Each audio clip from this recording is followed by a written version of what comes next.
नमस्कार दोस्तों, आपके अपने चैनल पोल के लोल में आप सभी का स्वागत है। आज का हमारा टॉपिक है हिरोशिमा और नागासाकी पर परमाणु बम का इतिहास के बारे में। आज के इस वीडियो में हम जानेंगे उनके इतिहास के बारे में, साथ में हम यह भी जानेंगे कि आखिर क्यों गिराया गया था परमाणु बम हिरोशिमा और नागासाकी पर। तो इन सारी बातों की चर्चा आज के इस वीडियो में करने वाले हैं। तो चलिए टॉपिक को शुरू करते हैं। सबसे पहले हिरोशिमा और नागासाकी पर परमाणु बम का इतिहास आज का हमारा टॉपिक है।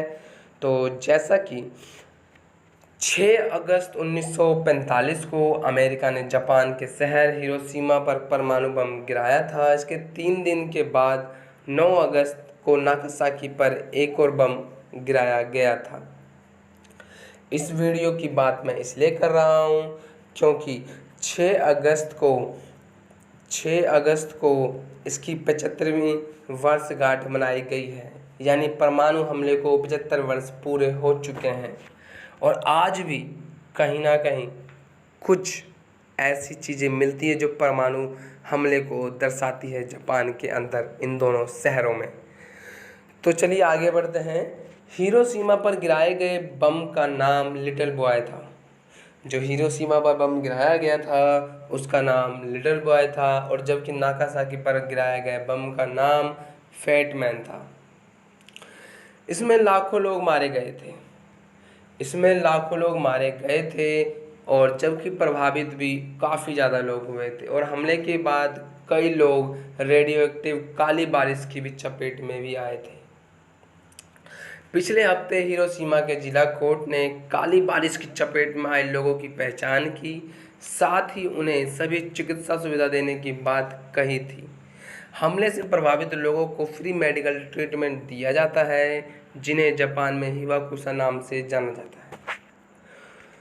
तो ये तो थे कुछ प्रमुख बिंदु की बात कि जैसा कि 6 अगस्त और 9 अगस्त को बम गिराया गया था, और वो भी कौन से पे, हिरोशिमा और नागासाकी शहर पे। और उन दो बम का नाम था लिटिल बॉय और फैट मैन। ये किसी भी कंपटीशन एग्ज़ाम में पूछा जा सकता है, जो कि एक महत्वपूर्ण चीज़ है। जैसे कि क्वेश्चन में पूछ लेगा कि हिरोशिमा पर गिराए गए बम का नाम क्या था, या ये भी पूछ सकता है कि हिरोशिमा पर अमेरिका के द्वारा परमाणु बम कब गिराया गया था। तो चलिए आगे बढ़ते हैं। अब बात करेंगे हम कि अमेरिका और नागासाकी पर क्यों गिराया गया बम। अमेरिका ने हिरोशिमा और नागासाकी पर आखिर क्यों गिराया बम, इस बात की भी चर्चा करते हैं। तो 1945 द्वितीय विश्व युद्ध के ख़त्म होते होते जापान और अमेरिका के रिश्ते खराब हो गए, खासकर तब जब जापान की सेना ईस्ट इंडीज़ तेल में समृद्ध क्षेत्रों पर कब्जा करने के इरादे से इंडो चाइना का निशाना बनाने का फैसला किया।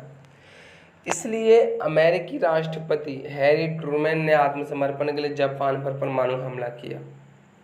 लेकिन कई इतिहासकार ये भी मानते हैं कि ये परमाणु हमला बिल्कुल नहीं करना चाहिए था। हैरी एस ट्रूमैन उस समय अमेरिकी राष्ट्रपति थे।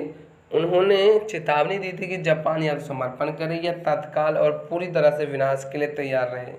हम जापान के किसी भी शहर को हवा से ही मिटा देने में सक्षम हैं। उन्होंने ये बात कही थी कि हम जापान के किसी भी शहर को हवा से मिटा देने में ही सक्षम हैं।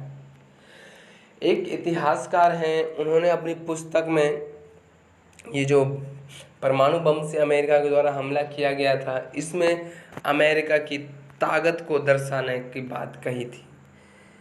इसमें जो था वो बम गिराना इतना आवश्यक नहीं था, लेकिन अमेरिका विश्व को जो था वो अपनी ताकत दिखा रहा था, वर्चस्व दिखा रहा था, अपनी शक्ति प्रदर्शन कर रहा था, जिसके कारण उन्होंने बम गिराया।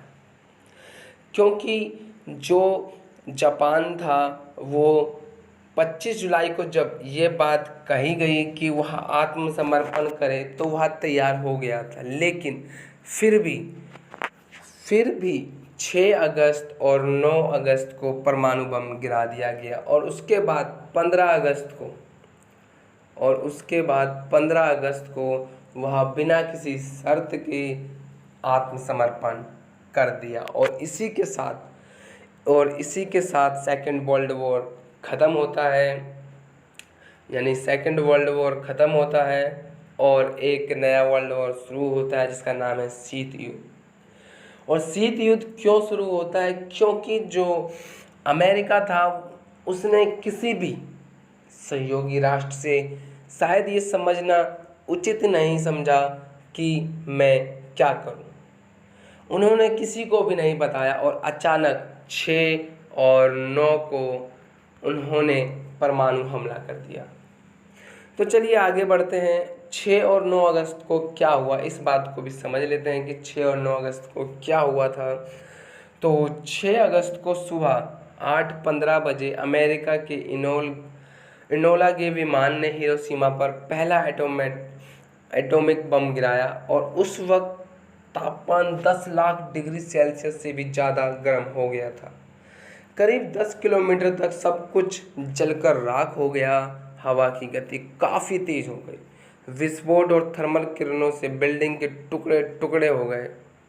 और 3 दिन के बाद 9 अगस्त को 11 बजे नागासाकी पर दूसरा एटॉमिक बम गिराया गया। और उस वक्त इस शहर की आबादी जो थी करीब 2,70,000 थी। और वहीं नागासाकी पर फेटमैन प्लूटोनियम बम गिराया गया तो 22 किलो TNT बराबर विस्फोट हुआ। इस हमले में 40,000 से ज़्यादा लोगों की जान गई थी। यानी 6 और 9 अगस्त को देखिए, 6 अगस्त को हिरोशिमा पर सुबह 8:15 बजे बम गिराया गया और 3 दिन बाद नागासाकी पर 11 बजे बम गिराया गया था। अब बात ये आती है कि जब ये बम गिराया गया तो उस वक्त वहाँ की जो स्थिति थी वो इतनी ज़्यादा भयानक थी, शायद हम कल्पना भी नहीं कर सकते। क्योंकि परमाणु हमला करने के बाद वहाँ पे जो परिस्थितियाँ बिगड़ी वो बहुत ज़्यादा बिगड़ गई। वहाँ का जो तापमान था अचानक से इतना बढ़ गया कि वहाँ पे सब कुछ तहस नहस हो गया था। यानी एक हंसता खेलता देश, हंसता खेलता राज्य बिल्कुल बर्बाद सा हो गया था। और शायद इस बात का सबूत आज भी वहाँ देखने को मिलता है। परमाणु हमले की जो कुछ बातें हैं वो आज भी हमें देखने को मिलती है। वहाँ पे परमाणु हमला इतना व्यापक हुआ वहाँ पे कि शायद ही कोई बच सकता था। वहाँ पे कई लोगों की जानें गई, कई लोग मारे गए। शायद हिरोशिमा और नागासाकी में जो कुल आबादी थी उसकी 50 से 60% आबादी परमाणु हमले से तुरंत ही मर गई। और बाद बाकी जो 40 बची थी वो काफ़ी ज़्यादा बेकार स्थिति में थी, जो कि शायद बहुत ज़्यादा बेकार स्थिति में थी। तो ये तो थी हमारी हिरोशिमा और नागासाकी परमाणु बम के इतिहास के बारे में बातचीत। तो जैसा कि हर वर्ष 6 और 9 अगस्त को कुछ ना कुछ जापान में कार्यक्रम होता है। इस दिन को याद किया जाता है कि कैसे 2 शहर हमारे तहस नहस हो गए थे। लेकिन इस बार कोविड-19 के कारण इन कार्यक्रम को रद्द कर दिया गया है। इन सारे कार्यक्रम को रद्द कर दिया गया है और इसकी 75वीं वर्षगांठ जो है, यानी 75 जो वर्ष हैं वो इस वर्ष मनाया जा रहा है। शायद ये जापान के लिए काला दिन ही होगा। ये जापान के लिए काला दिन ही होगा। तो दोस्तों आज की वीडियो हमारी यही थी कि हिरोशिमा और नागासाकी पर परमाणु बम के इतिहास के बारे में। तो हमने जाना आज की इस वीडियो में उस इतिहास के बारे में। तो अगर ये वाली वीडियो आपको अच्छी लगी हो तो लाइक करें, कमेंट करें, साथ में चैनल पे अगर आप नए आए हो तो सब्सक्राइब भी ज़रूर करें और साथ में बेल आइकन को प्रेस करना ना भूलें ताकि आपको मेरी वीडियो सबसे पहले मिले, नोटिफिकेशन पहुंचे। धन्यवाद।